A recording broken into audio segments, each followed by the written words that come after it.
What is going on, guys? Welcome to week number 14 Wednesday video, preview video. We got recruiting boards for Denver Tech, Amarillo, and Little Rock. All right, let's get started with the #1 team in the nation. Team everybody's talking about. Denver Tech. All right, let's start here. The Atari Barclay sweepstakes. I've been paying a lot of attention to this guy. I think he's going to be a really good one someday. Out of Lake Havasu, Arizona. And right now it looks like it's between Arizona State and Denver. Denver has taken the lead. I'm happy about that. So this guy I just added to the board. Kind of something I like to do late in recruiting is just sort by lock percentage and just try to poach some of these guys that are like indecisive or not really made up their mind yet. So maybe Denver as the #1 team in the country. Maybe they can get on the board for this athlete, Scott Thomas out of Washington. Corey White has been signed. You got Parker. Kingsley Knox going to the Wranglers. He's off the board. And as you can see here, I mean, it's shaping up to be a good class. Got a couple linebackers. Another guy we added late, Jeremy Forte out of Louisiana. Trying to get this guy here out of Deer Lodge, Montana. We talked about Albert Ford before. Pollard, we're in the lead. So you see, I mean, they're closing the deal on a lot of these guys.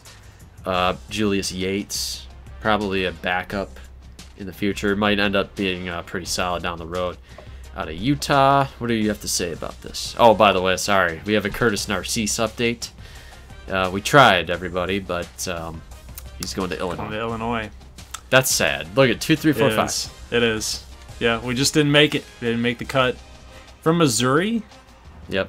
And he decided to go to Illinois. I guess they're right next to each other. They are. So I'm sorry, Curtis, but you're dead to us. It's over. Wow. Well, my thoughts on Denver Tech's recruiting board is, you know, as the #1 team in the nation, you get those perks. Those are the types of things that just come naturally to you. Everybody wants to come play for you.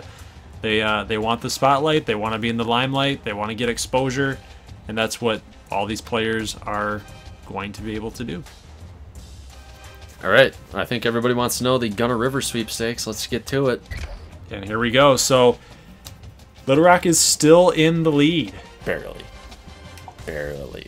Let's just see where they're at there. So look at that. -40. They went down. Texas went down. He's got that visit, though, coming up this week. He does. And I think that this is going to hurt us really, really bad. Because, you know, as it being so late in the season, he might just sign with Texas after this visit. Yeah, I'm scared because if he goes to Texas and he's really good at Texas, I mean, that's bad news for the Big 12 because Texas is going to be insane. I mean, it's not good for us. Here's Josh Kennedy. We added this guy a little bit late too. Still making a push. #9 team now, which is actually pretty good standing right there after 1 week. So we're definitely gonna keep on trying for the #8 tackle. There's Brooks Tompkins. No update there. Let's see, Kenny Green, Jeff Jones. We're pretty much gonna land this tight end, this 6'6" tight end, I believe. I don't think there's George Ball is a good sign. I know AC was trying to get him. Yep, that didn't happen. Going to be a nice leadership role linebacker someday. I hope. Kleck has committed? Not committed yet. We dropped off a LaBelle, so we're just, looks like he's going to the Dogs. Yep. All right. Yep. So not just because of the storyline with him going to Nebraska State, but just because you guys took an early lead on us and couldn't really make it up. I mean, it looks like they're going to get Andres Buckley, and they signed Monet already, so running back probably not going to be that pressing. Actually, Buckley might not. It might be too soon on that one. Yeah, he might decide to go to McAllen. I mean, who knows? Yeah. But Dallas Wright, we're still in that battle with you. AJ Sapp, we're in the battle with Colorado That's State. a guy I'd like to see. I think he'd be good for Little Rock. Good, you big tight end. You just like the name. It's a good name. Rhett Sutherland, this athlete, trying to nab him from Amarillo and Odessa. I mean, Odessa, though, they're getting everybody. I know. It's just following that train. Greg James, we couldn't nab Greg James. I mean, it's not too much of a loss for us because we've got all these running backs coming in. There's Ben Bruner, Eric Smith, Bobby Doyle. Rivero. Yeah, Rashad Rivero. He might be a grinder type of guy, but Yeah, and then we got all these guys in 50s down below. Not too interested in that yet. But so far, so good for Little Rock. All right, guys, so Amarillo Armadillos. Let's go. A lot of visits. Fogel, Quan, that just sounds funny. Fogel, Quan, McKinley Harris, Jeff Jones, Michael Gray, Kurt Weisbecker. We got some pretty good players visiting Amarillo this week. Whitaker. And look at this, Whitaker. Yeah, we gave up on Whitaker a while ago, I think, so he is off the board. And that's kind of the thing, because we've got this cycle going that might be hurting our recruiting, because we leave these guys on that we've pulled off of. We leave them on just so we can like update you guys in the next update video. So that I don't know, but we need to get more points on this guy before he goes to Ohio State. Well, the question is where. Like, you can't leave that hanging out there and just assume you're gonna coast. To get Eugene Brown? Yeah, Ohio State's got a visit coming up, so we need to get him going. Who's recruiting for this team? Not me. No. We got to find some points somewhere. Yes, we do. Michael Gray, yeah, that. You think Michael Gray? Yeah. At least just stay within the race with him a little bit. Correct. Yeah. Matt Taylor here, 1765. We're down. The thing is, though, guys, is that you want to stay within the race so that when the offseason hits, you can like really pick your guys. But look at this. We got a visit coming up. Florida State already had their visit, so this is going to help with the 890 points that we're already getting. And look at this update: Nate Galveston. So the savior, he could be the savior. He's coming. That would be good. I'd like to see Amarillo get some mojo going here. They definitely need it. Aaron Griffith, this really good athlete here in the lead. Yep, Quan Alexander, number 1 for Amarillo. Be another good sign. Corey Young, I wanted that guy from Nikiski, Alaska. Nikiski. He's gone. Fogel looks like he's going to sign with Amarillo. Jones goes to the Wranglers. We got Kendall Smith. Good signing by Nebraska State. Jeff Jones, Daniel Foster. Doesn't look like we're going to get Foster. Fullback, though, I'm not too concerned. No. Marcus Green, this is a pretty solid linebacker. He should be pretty okay. Michael Gray, like again, we're just trying to stay within the race with him. Marvin Ross, I think we're going to be able to nab him. Mark Gold looks pretty good. We got to get. Yeah, I like the Odessa Amarillo little rivalry. Yeah, they're definitely competing for the same caliber recruits. Kurt Weisbecker, he's visiting, so this is going to help us, but. He definitely seems like he's a wrangler in the making. Yeah, I mean, they like their offensive lineman projects for sure. All right, top 25. We got Denver Tech maintaining that number 1 position, the pole position. Ohio State is number 2, picking up 25 first-place votes. So the voters are fairly split here. Media, Denver's also number 1. BCS, number 1. Well, I mean, even just looking at their overall rating, yeah, Denver Tech's 93, Ohio State's 97, so they feel like Ohio State's the better team, but Denver Tech's proven it thus far. They have earned the number 1 ranking, but Ohio State's obviously the better team on the football field. Yeah, Oklahoma definitely hoping that one of these teams drop. And, I mean, hey, look at this. They got a big matchup here against Oklahoma State. The Bedlam game. Alabama sneaking up there. I think they're too far back. I don't think they're going to play themselves back into the national title race. Never know. They always seem to do it. Right. You dropped to number 9. So yeah. You're still in the top 10. That's good. It's a good number. Definitely. But I'm actually surprised that we're not a little bit lower after that loss. Yeah, North Carolina finishes regular season 11-1, so they had a great year for them. So here we have McAllen, number 20 after that crazy game that I hope everybody saw.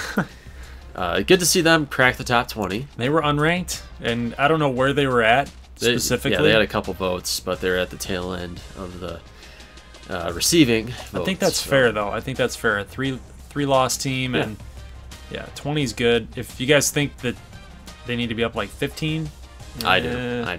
You do? Yeah. Really? Got some 4-loss SEC teams up there. Oh yeah, that's true too. Yeah. How about ACU finally? Jeez. Finally. cracking that top 25, hey, man, 97 overall team. They're better than Ohio State. Might be, I don't know. But Ohio State hasn't lost yet. That's true. All right, Heisman watch. We have some movement. Timmons. Keaton Timmons on the #1 team in the country has taken over first place. Look at the numbers there. 207 yards rushing. Yeah, that's pretty good, I would say.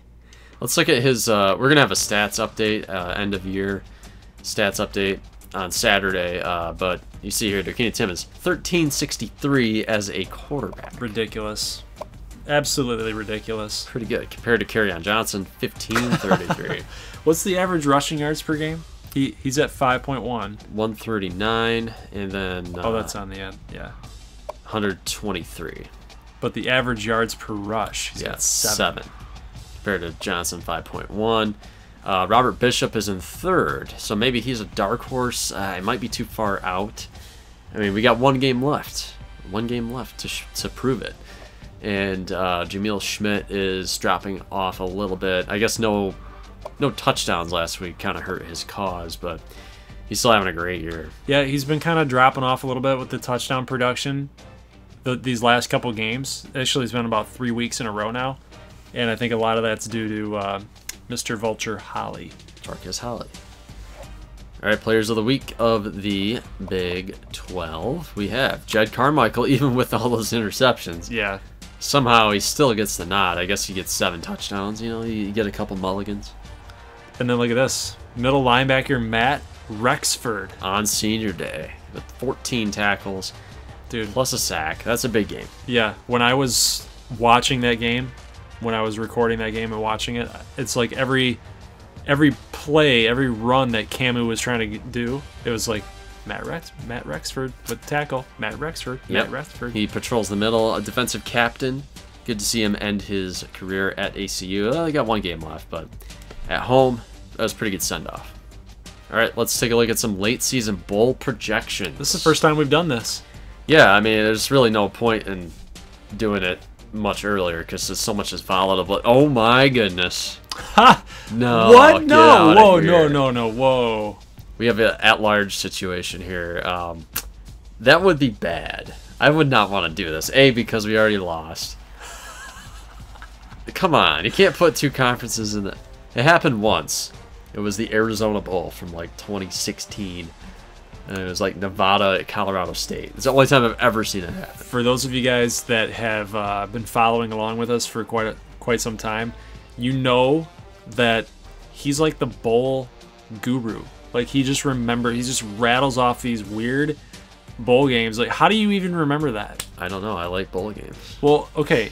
Can we talk about something here real quick? What is Beef O'Brady's? Is that a soup company? Like, no, they make like it's like a bar. It's like a Buffalo Wild Wings. Okay. Because I was gonna say this matchup looks like soup. Yeah, they do sell like steak and beef and gravy. I mean, that's what this is. Chicken wings. That's what this looks like. Yeah. It's a disgusting matchup. Yeah. Makes you want to have a pot roast, doesn't it? Yeah, it does. Yeah. All right, so let's take a look here.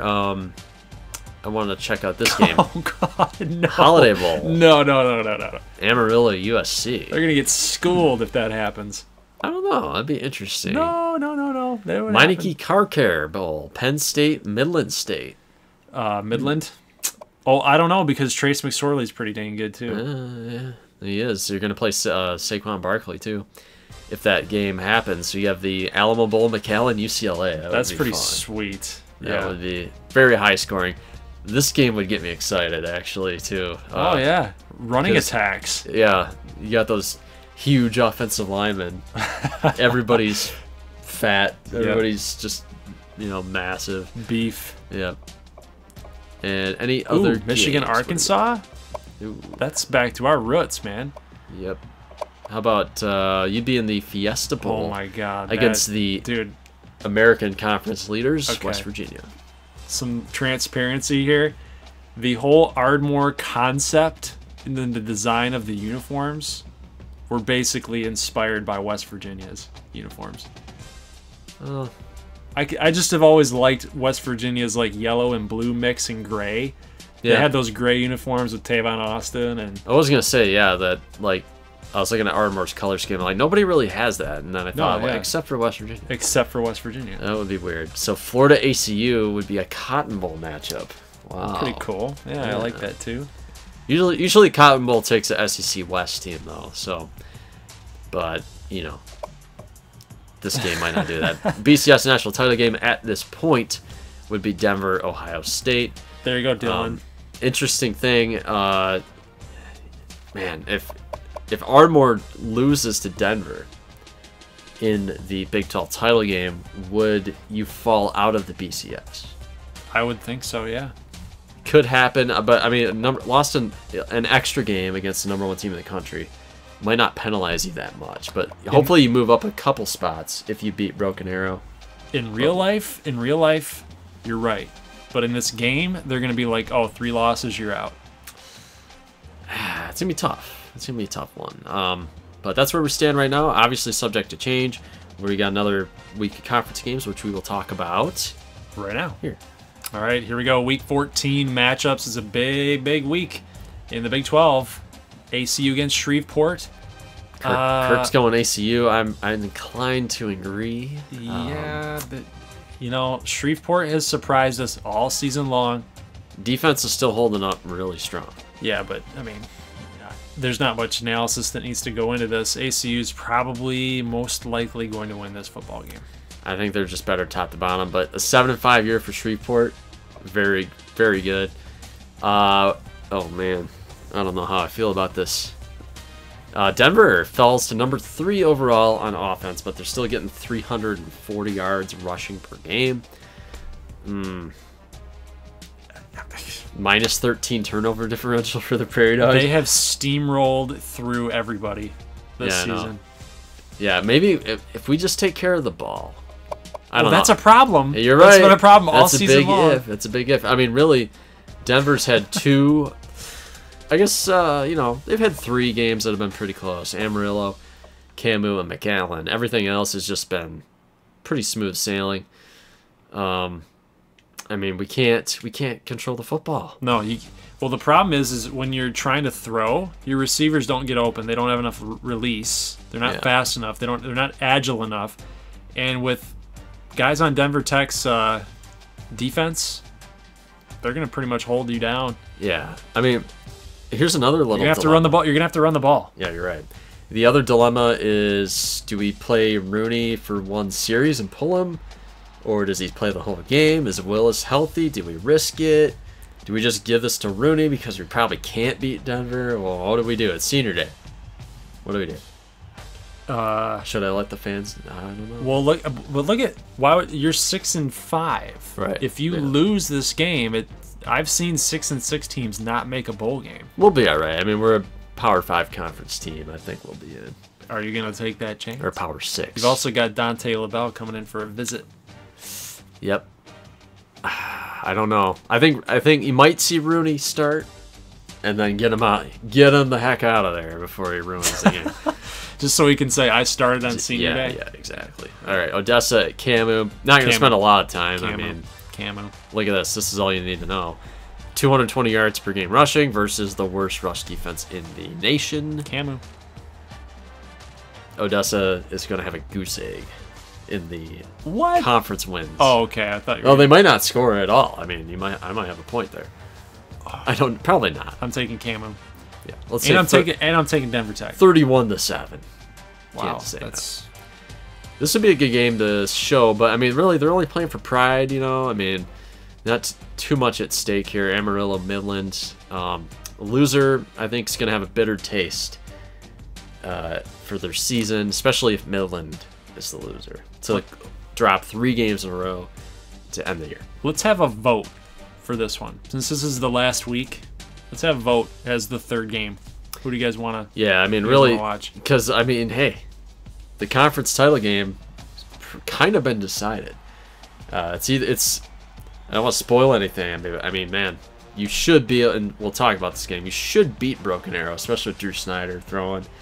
But if you don't, it's going to be ACU, and it's going to be Denver. We know that. And if Ardmore wins, it's going to be Ardmore. So it's only between 2 teams. So, you know, for the flex game, you guys want to vote it up. go ahead, and that will be the game that we pick. Yep.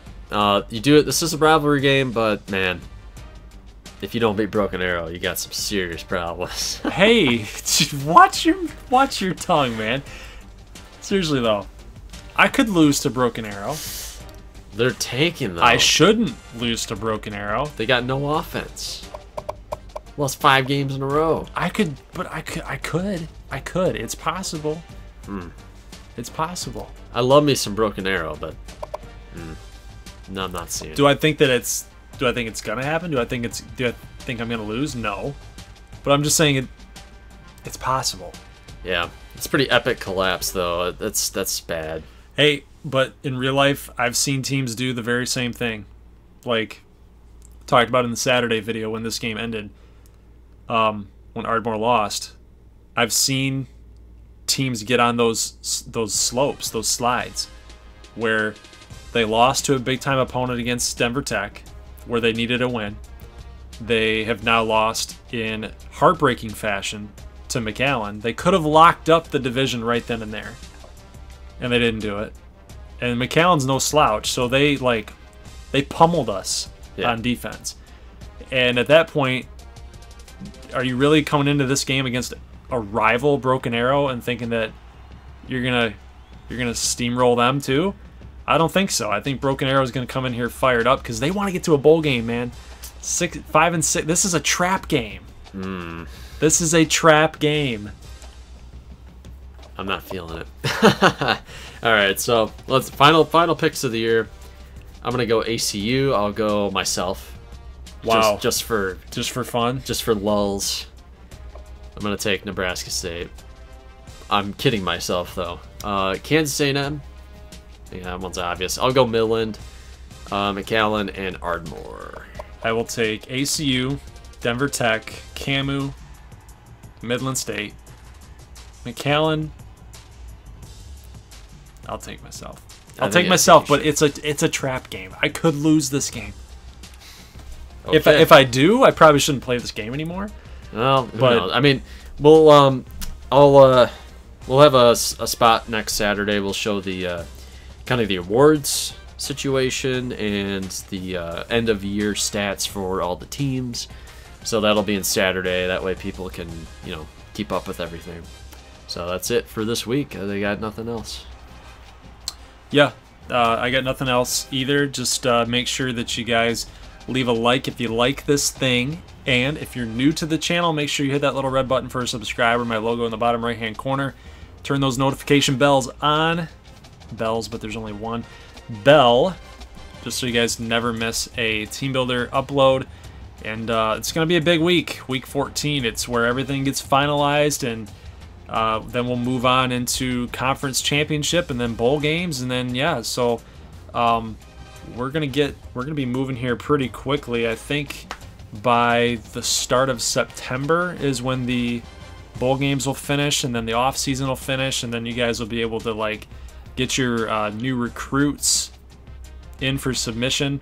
It's really early to be talking about that, but I figured we might as well mention that so you guys are aware of what's going to be happening. Yeah, it's a month away, but we'll have time. There's we're actually perfectly synced up so that week 1 of year 2 will be week 1 of college football 2018. So it's actually perfectly synced.